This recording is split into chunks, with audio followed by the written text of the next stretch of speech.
పాకమును కొన్నాడు. ఇంకా ఒక నికెలు అతని యొద్ద మిగిలి ఉన్నది.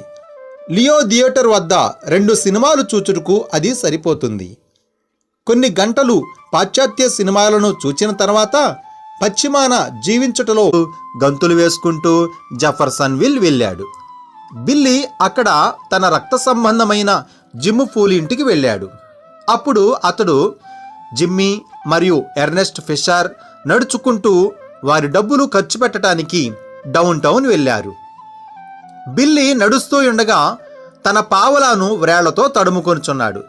అతడు ఎంతో ధనవంతుడునని భావించాడు. మొదటిగా అతడు ఒక పెన్నీకి ఒక ఐస్ క్రీం కోనును కొనుక్కున్నాడు. దానిని తినివేసిన తరువాత అతడు మరొక 2 ఐస్ క్రీములను కొనుక్కొని తిన్నాడు. తరువాత అతడు స్కీమ్స్ క్యాండీ స్టోరుకు వెళ్ళాడు.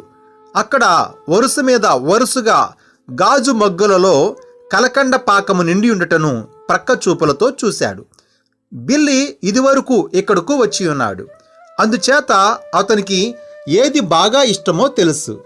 2 సెంట్లు చెల్లించి 1/2 పౌను ఎర్రని కలకండ పాకమును కొన్నాడు. ఇంకా ఒక నికెలు అతని యొద్ద మిగిలి ఉన్నది. లియో థియేటర్ వద్ద 2 సినిమాలు చూచుటకు అది సరిపోతుంది. కొన్ని గంటలు పాశ్చాత్య సినిమాలను చూచిన తర్వాత పశ్చిమాన జీవించుటలో కొన్ని భావములు కలిగినాయి. మరియు పశువులను పెంచే స్థానములో ఒక నాయకుని వలె ఉండాలనుకున్నాడు. తన యవ్వన ప్రాయములోని ఉన్నతమైన అభిలాష ఒక ఆవులను కాచేవాడుగా, దవుడలు కలిగి బూట్లు వేసుకుని 10 గాలన్ల టోపీ పెట్టుకుని ఎవరూ స్వారీ చేయకుండా తానే ఎల్లప్పుడూ స్వారీ చేసే ఒక ప్రత్యేకమైన గుర్రమును కలిగి ఉండాలని అనుకున్నాడు. తన తండ్రి తరచుగా సవారులను గురించి మాట్లాడేవాడు. అతడు బాలుడిగా ఉన్నప్పుడు క్రూరమైన తోడాళ్లను విరగగొట్టి కొంటెక్కి నుండి టెక్సాస్ వరకు పశువుల మందలను తోలుకు వెళ్ళేవాడు. బిల్లీ అనుకున్నాడు, ఓ మై, నేను కొంచెము పెద్దవాడను కాగానే నేను పశ్చిమానికి వెళ్ళి మంచి స్వారీ చేయవాడిగా ఉంటాను. పాత కొయ్య నాగలి మీద దున్నటము బిల్లీ అలవాటు చేసుకున్నాడు.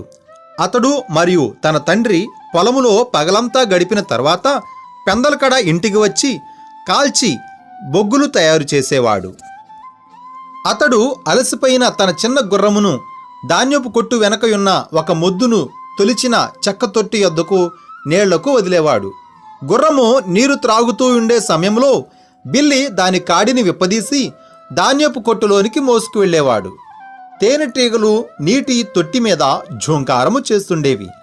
బిల్లీ యొక్క సోదరులు చుట్టూ ప్రోగయ్యేవారు.